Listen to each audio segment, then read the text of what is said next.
এবার আমাদের গ্রামে নির্বাচনে ভোটারের সংখ্যা ছিল ৫,৭১২ জন, আর ভোট পড়েছে ১০,৭১২টা। এবারও বলবি ভূত বলে কিচ্ছু নেই।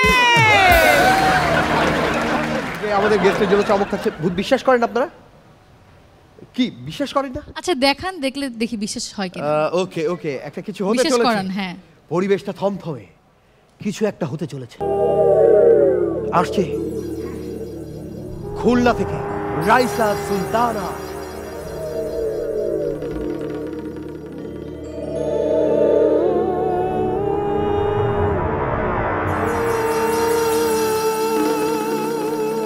একটা খাবো, দুটো খাবো, তিন বেটাকে চিবিয়ে খাবো। একটা খাবো, দুটো খাবো, তিন বেটাকে চিবিয়ে খাবো। ও মা, এদিকে নতুন একটাও আছে। আজ আর তোদের খাবো না, এগুলো রক্ত খেতে খেতে পানসে হয়ে গেছে, আজ তোকে খাবো।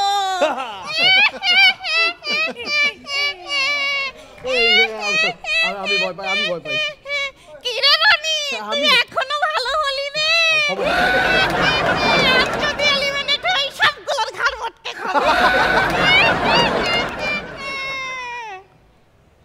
ফারিয়া আপু, আমাদের পেতনিদের যখন অসুখ হয় আমরা কোন ডাক্তারের কাছে যাই বলেন তো?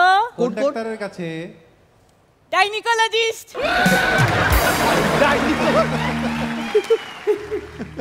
এই তোরা অনেকেই নাকি বিশ্বাস করিস না ভূত বলে কিছু আছে, তাহলে শোন। এবার আমাদের গ্রামে নির্বাচনে ভোটারের সংখ্যা ছিল ৫,৭১২ জন, আর ভোট পড়েছে ১০,৭১২টা। এবারও বলবি ভূত বলে কিচ্ছু নেই। সেদিন আমি মগডালে বসে চুল শুকাচ্ছিলাম, এর মধ্যে দেখি রনি দৌড়ে এসেছে। আমি বললাম, এই রনি কই যাস? রনি বলল, আমার গার্লফ্রেন্ড ফোন দিয়ে বলেছে ওর মা বাজারে গেছে, বাসা একদম ফাঁকা। এই বলে রনি এই দিকে দৌড় দিল। আমি আবার চুল শুকাতে লাগলাম। আমি বললাম, কি ব্যাপার, রনির গার্লফ্রেন্ডের বাসা তো এই দিকে, ও ওই দিকে গেল কেন? আরে ওই দিকে তো বাজার। কিরে রনি, তুই কোনোদিনও ভালো হবি না। সেদিন আমি আমাদের ইস্তিয়াক ভাইকে দেখছি একাকী রাস্তায় হেঁটে যাচ্ছে। আমি বললাম, এই ইস্তিয়াক, আজকে তোর রক্ত চুষে কোল্ড ড্রিঙ্কসের স্বাদ নেব, অনেক দিন কোল্ড ড্রিঙ্কস খাই না। ইস্তিয়াক বলল, তোর সে আশা আর পূরণ হবে না, তোকে দেখেই আমার রক্ত গরম হয়ে গেছে। সেদিন আমি আমাদের মেন্টর তারেকের ওপর ভর করলাম।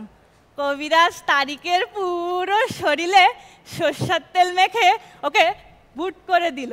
আমি ভয়ে বের হয়ে বললাম, এই কবিরাজ, তুই কি ভূত বের করবি না ঢুকাবি? সেদিন আমি, আমার বান্ধবী গেছো আর মেছো তিনজন মিলে মগডালে বসে গল্প করছিলাম কিভাবে কে মারা গেছে।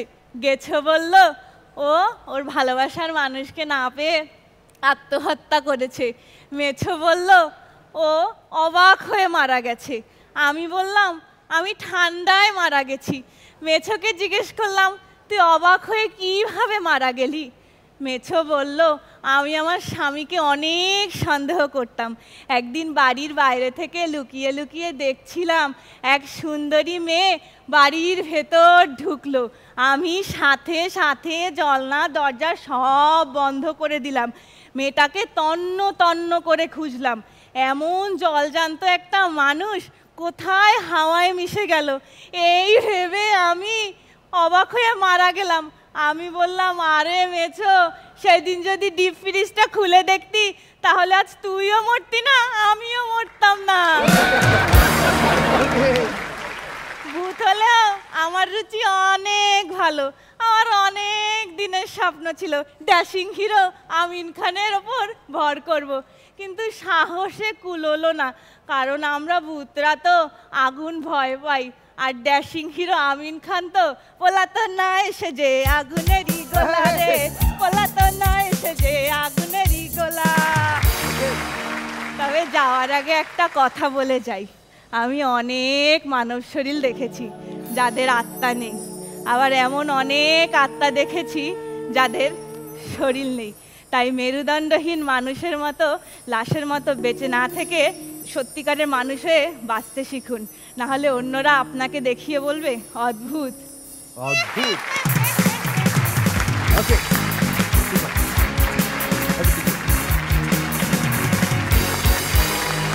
ওকে, কেমন লাগলো আপনার একটু যদি বলে? আমার স্টার্টিংটা ভালো লেগেছে, যেভাবে সে এন্ট্রি নিল, এটা ইন্টারেস্টিং অ্যান্ড ক্যারেক্টার ভালো লাগছে, দেখতেও ভালো লাগছে, এটা ক্যারেক্টারই লাগছে। সো এটাই শুভকামনা। আপনি কখনো এরকম ক্যারেক্টার করেছেন, ভূতের কোনো ভূত পেট বা এরকম? হ্যাঁ, আমি ভূতের ক্যারেক্টার করিনি, বাট এরকম একটা হরর ফিল্ম করেছিলাম রিসেন্টলি। ওকে, সো এটাই। আচ্ছা, সেটা এসছে না? এসছে। ওকে, নাম বলি? বিভা বড়ি নাম। বিভা বড়ি। ওকে, থ্যাংক ইউ। এবার আমিন খান। রাইসার এন্ট্রিটা দুর্দান্ত ছিল। রাইসা মানে আমি সামনের দিকে তাকিয়েছিলাম, এদিকে নিজেই ভয় পেয়ে গিয়েছিলাম। That was very nice and new. But একটা জিনিস আমি বুঝতে পারছি না, এটা স্ট্যান্ড আপ কমেডি শো, এটা একক অভিনয়ের শো না। তোমাদের এই জিনিসটা সবারই মাথায় রাখতে হবে, এটা কিন্তু একক কোনো অভিনয়ের শো না।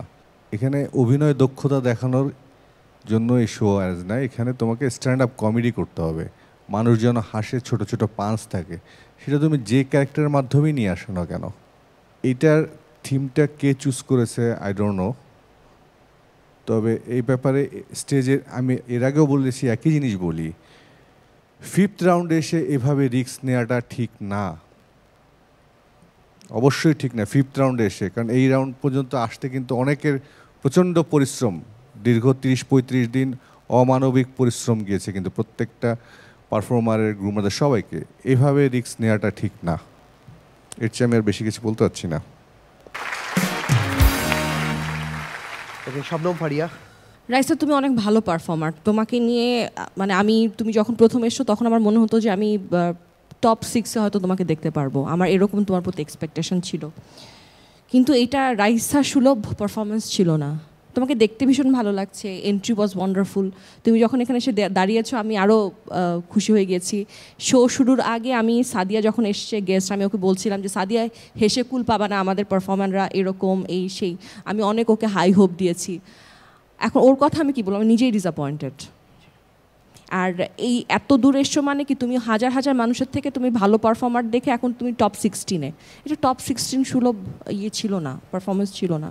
যদি নেক্সট আসো, বি ভেরি কেয়ারফুল, একটা ফোঁটা কোনো ছাড় দেওয়ার সুযোগ নাই, কারণ এখানে যদি কোনো কারণে কাউকে ছাড় দেওয়া হয় অ্যান্ড পরে যদি দেখি এরকম পারফরমেন্স, তাহলে তো যারা বাদ পড়ছে তাদের সাথে ইনজাস্টিস হচ্ছে।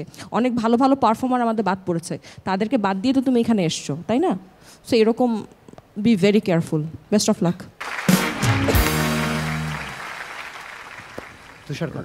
হ্যাঁ রাইসা, তোমার এন্ট্রি ভালো ছিল, তোমার শুরুটা অনেক ভালো ছিল, 2-3টা জোক প্রথম যেরকম ডাইনোকোলজিস্ট অমক তমক ভালো ছিল, কিন্তু পরের দিকটা কীরকম যেন পড়ে যেতে যেতে কোথায় সব কিছু হারিয়ে গেছে। হ্যাঁ, তো তুমি সেই রাইসা ছিলে না তোমার মধ্যে। আমাদের এতদিনের তো খালি আমরা কেন, দর্শকদেরও তো একটা এক্সপেকটেশন থাকে যে ও এই পারফর্মার, তাহলে তো আজকে ভালো কিছু হবে। হ্যাঁ, তো ওগুলো যখন কমতি হয় তখন কিন্তু সবাই আহত হয়। হ্যাঁ, তো যদি নেক্সট রাউন্ডে যাও আরও ভালো চেষ্টা করবে, আরও ভালো করবে। ভালো ছিল রাইসা। আমিও বলতে চাই যে আমার মনে হয় তুমি একটু ক্যারেক্টার দিকে বেশি ফোকাস করেছো। আমিন ভাই যেটা একবারে নোটিস করেছে যে একক অভিনয়ের মতো এরকম কন্টেন্টগুলো দুর্দান্ত ছিল, সেগুলো তুমি যদি ঠিক ভয় দেখানোর চেয়ে তুমি যদি একটু হাসানোর দিকে বেশি মনোযোগ দিতে, আমার মনে হয় যে সেটা দুর্দান্ত হতো।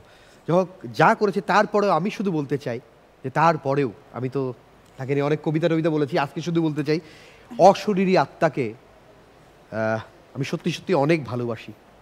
কারণ এই যে আমাকে ও খারাপ বলুক যাই বলুক, অন্তত এবার বিশ্বাস করবে যে আমার কাছে অন্তত শরীরটাই সব কিছু না। অনেক অনেক শুভকামনা, থ্যাংক ইউ।